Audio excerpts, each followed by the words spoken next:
Hi, I'm Todd Henderson. Today I'm going to show you how to install the Vengeance front bumper from Fab Fours on this 2015 Ford F-150. Let's go ahead and get started.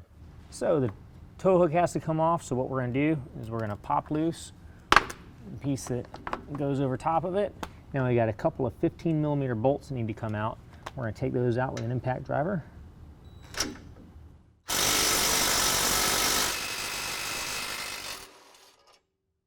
Now we're going to do the same thing on the driver's side.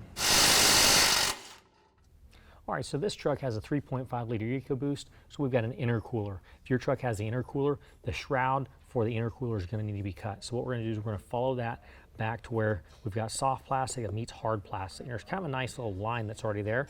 We're just going to cut along that line. We're going to use a utility knife, and we're just going to make sure we stay away from these louvers right here because we don't want to damage these louvers at all. Let's go ahead and do that.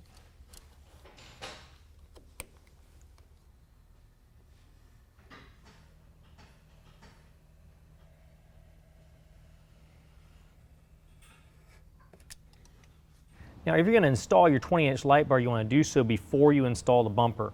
Now, the way you're going to do that, you got a 7/16. You're going to undo the nut on the rigid light bar. Now, this has been tested on rigid lights, and so we know for a fact that it works with rigid lights.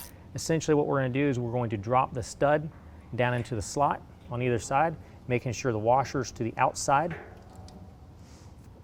And I like to get it set to where it's aimed properly, and then we can go ahead and tighten that back down.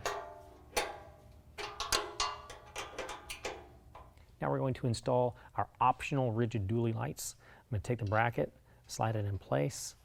Then with your kit, you're going to have the rigid kit that you get, you're going to have a nylock nut that slides into the side like so. You take one of your Allen wrench or Allen head bolts, you go through the side,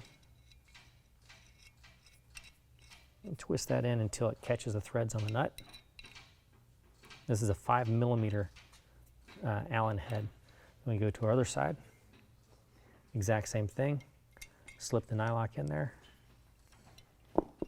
I can still manipulate the bracket a little bit. So what I'm going to do is I'm going to take the provided carriage bolt, slide it into the bracket, and make sure the bolt head or the carriage head is inside the slot. I'm going to take it to my bumper. Now I've got two different locations on the bumper. I can put it inset, or I can put it more protruding from the bumper. We're going to have them inset from the bumper a little bit. So I'm going to put my flat washer down, my lock washer, and my nut. And that's set in place. I'm going to install 4 D2 dualies, and then you can set them up, line them up, aim them whichever way you want, tighten them down before you install the bumper. Now we're going to lift it in place. My buddy's going to hold it in place while I get underneath and attach the bolts. We also want to make sure that this lip is tucked underneath the face of the bumper. Okay, so we're on the passenger side. This is the bottom location where the factory bolts came out. We're going to put on a bolt, lock washer, and flat washer that's provided in our kit. I'll hold that in place and get that lined up. Of course, we're going to repeat this on the driver's side as well. I'll move up to the top location. And then on the other side of the frame, we've got another spot. Exact same locations on the driver's side, same thing. Now I've got my friend outside the bumper, holding everything up, line it up in place. Now we've got it straightened out. We're going to go ahead and tighten everything down using a 5/8. All right, and on the inside frame, we're going to use a deep well 5/8. Well, that concludes the installation. If you have any questions, call the experts. We're here to help you out.